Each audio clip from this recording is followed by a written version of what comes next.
शर्मा जी के घर में शहनाई बज उठती है। आज उनकी बेटी एकता की शादी होने जा रही थी। सुबह से वो भागदौड़ में लगे हुए थे। कभी सजावट तो कभी खाने की व्यवस्था तो कभी मेहमानों की आवभगत में लगे हुए थे। अपनी बेटी की शादी में वो कोई कमी नहीं रखना चाहते थे। नियत समय पर बारात आ गई। वरमाला से लेकर फेरों तक के हर रिवाज बहुत अच्छे से हो गए थे। विदाई के वक्त एकता के मम्मी पापा और भाई भाभी की आंखें भर आई थी। वो भी दुखी मन से मायके से विदा होकर ससुराल आ गई थी। आते वक्त उसकी मम्मी ने यही शिक्षा दी थी कि अब वो तेरा घर है, उस घर में अपनापन और प्यार बनाए रखना। ससुराल में एकता का भव्य स्वागत हुआ। हर रस्म उसकी सास लता जी ने अच्छे से निभाई थी। एकता इतना अच्छा परिवार पाकर बहुत खुश थी। दूसरे दिन सभी रस्मों के बाद वो अपने कमरे में बैठी थी। तभी उसकी सहेली अंजना का फोन आया, जो उसके हाल पूछ रही थी और गर्भवती होने के कारण वो उसकी शादी में नहीं आ पाई थी। तेरा मन तो लग गया ससुराल में, सब कैसे हैं? उसने पूछा। अभी तक तो सब ठीक हैं, फिर 2 दिन में क्या पता चलता है, साथ रहेंगे तभी तो कुछ पता चलेगा। सच यार, मैं तो इन औपचारिकताओं और रीति रिवाज से बहुत थक गई हूँ। रस्में हैं कि खत्म होने का नाम ही नहीं ले रही हैं। ससुराल वालों के नाटक खत्म ही नहीं होते। अरे रिवाजों को नाटक क्यों बोल रही है? शादी में होते हैं तो इन्हें अच्छे से कर, बार बार थोड़ी होंगे। अंजना ने समझाया और फिर पूछा, वैसे तेरी सास कैसी है? मुझे तो बड़ी ही गुणी लगती हैं। अब तुझे साथ रहने पर ही व्यवहार का पता चलेगा। हाँ, अभी फोन रखती हूँ, लगता है दरवाजे पर कोई आया है। और एकता ने फोन रख दिया। तभी एकता की नंद आकर कहती है, भाभी कुल देवी की पूजा के लिए मंदिर जाना है, अच्छी और भारी साड़ी पहनकर तैयार हो जाइए। कोई हल्की साड़ी नहीं पहन सकते हैं क्या? बाहर कितनी गर्मी है, एकता ने कहा। हाँ, पर हम तो एसी कार में जाएंगे और आएंगे, और पूजा में ज्यादा समय नहीं लगेगा। फिर मम्मी ने कहा है, उनको लगता है कि उनकी बहू अच्छे से पहन ओढ़कर सज कर जाए। बड़ी वाली मोनिका भाभी भी ऐसे ही गई थी। एकता तैयार होकर सबके साथ चल दी और कुल देवी की पूजा करके आई। वो यही देख रही थी कि उसकी सास लता जी का घर में बड़ा रौब है। सब उनके कहे अनुसार ही काम करते रहते हैं।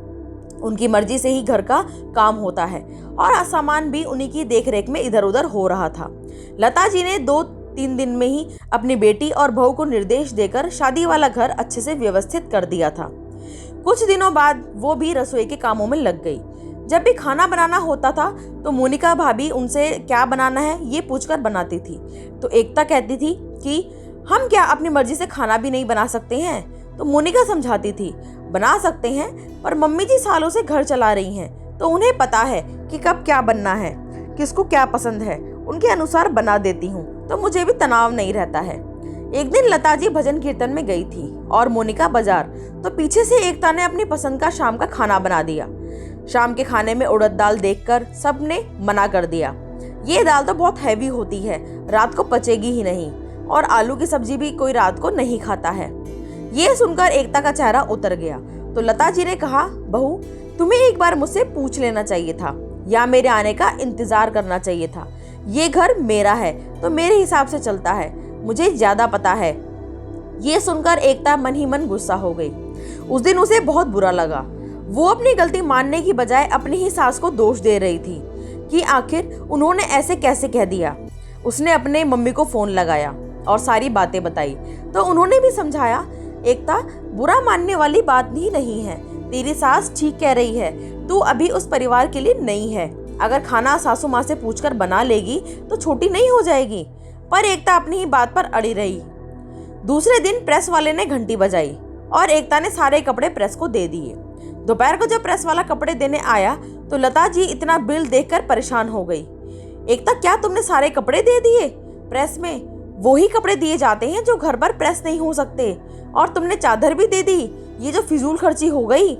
घर का बजट बनाकर चलना होता है, हर समय इस तरह अनदेखी नहीं कर सकते हैं।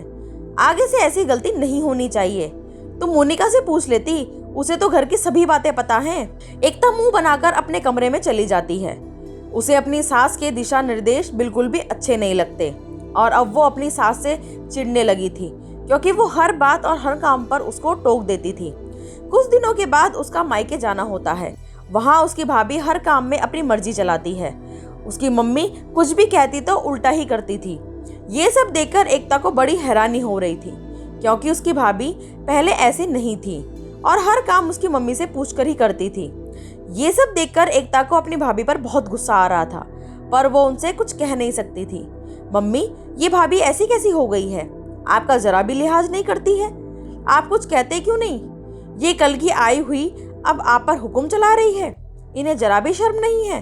बरसों से ये घर आपने चलाया है, आपने इस घर को सजाया है, इसमें हर चीज बसाई है, और अब यहाँ राज भाभी करती है। आप कुछ कहती क्यों नहीं? एकता ने कहा। तो उसकी मम्मी बोली, अब क्या कहूँ, ये आजकल की बहुएं 2 दिन में आकर अपना हक जमाने लगती हैं। सास की तो जरा भी सुनती ही नहीं है। अब मैं क्या कर सकती हूँ? और उनका चेहरा उतर गया। अपने मायके कुछ दिन रहकर वो वापस ससुराल आ गई। एक दिन दोपहर को वो बोर हो रही थी, तो उसने अपनी सहेली अंजना को फोन लगाया, उसकी तबीयत पूछी और अपने यहाँ के हाल बताए। उसने अपनी भाभी के व्यवहार के बारे में भी बात की, तो अंजना ने कहा, एकता, तेरी भाभी बिल्कुल सही कर रही हैं। अब वो क्यों हर बात तेरी मम्मी से पूछे?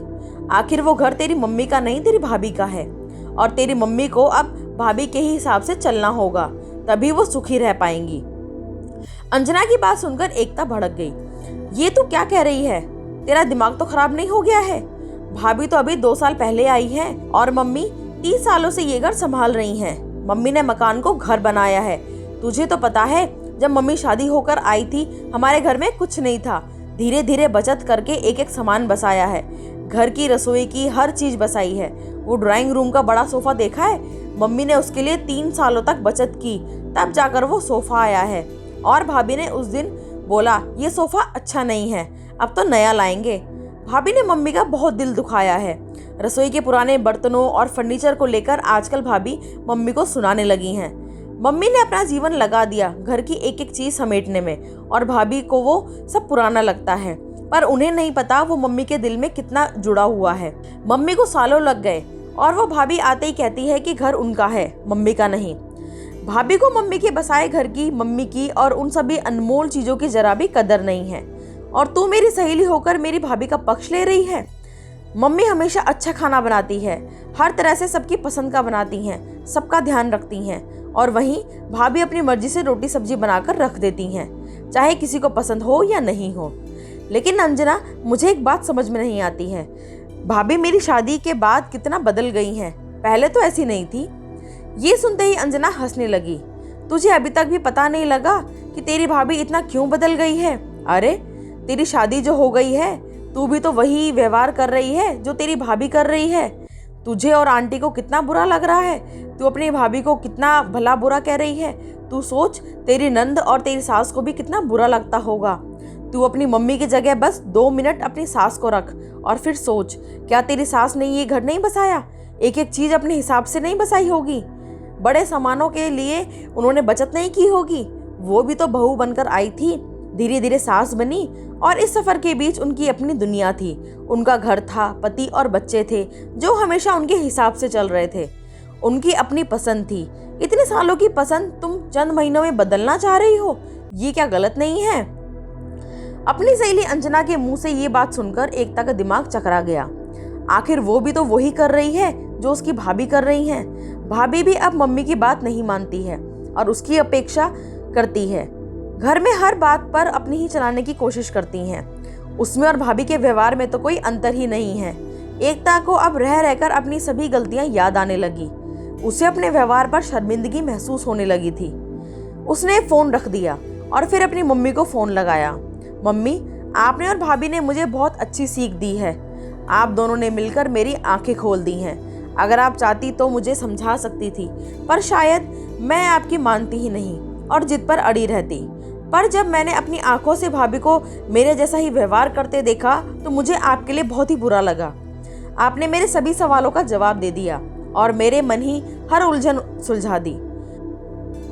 हर बेटी की तरह मैं भी चाहती थी कि मेरी भाभी मेरी मम्मी का सम्मान करे और उनके कहे अनुसार ही काम करे, पर मैं ये भूल गई थी कि मेरी नंद और सास भी तो मुझसे कोई अपेक्षा रखेंगी। आज एकता का मन हल्का हो गया था। अगली सुबह वो समय पर उठी और रसोई में जाने से पहले उसने लता जी से पूछा, मम्मी जी आज खाने में क्या बनाना है? ये सुनकर लता जी और मोनिका दोनों को आश्चर्य हुआ कि आखिर आज एकता ने उनका मान कैसे रख लिया। तभी एकता खुद से ही बोल पड़ी, मम्मी जी, मुझे माफ़ कर दीजिए, मैं आपको गलत समझ रही थी। मुझे लगा था कि आप सिर्फ हुक्म ही चलाती हैं, पर मुझे नहीं पता था कि आप तो इस घर की आत्मा हैं। ये घर सालों से आपके हिसाब से चल रहा है और अब आपके हिसाब से ही चलेगा। आप जब बहू बनकर आई थी तो आपको सालों लग गए थे ये आशियाना बनाने में, और हम बहुएं 2 दिन में ही कह देती हैं कि सासू माँ, ये घर अकेले आपका नहीं है, पर ये घर आपका ही रहेगा। मैं आपकी छाँव में ही गृहस्थी चलाने के सारे गुण सीखूंगी, रिश्ते निभाना सीखूंगी।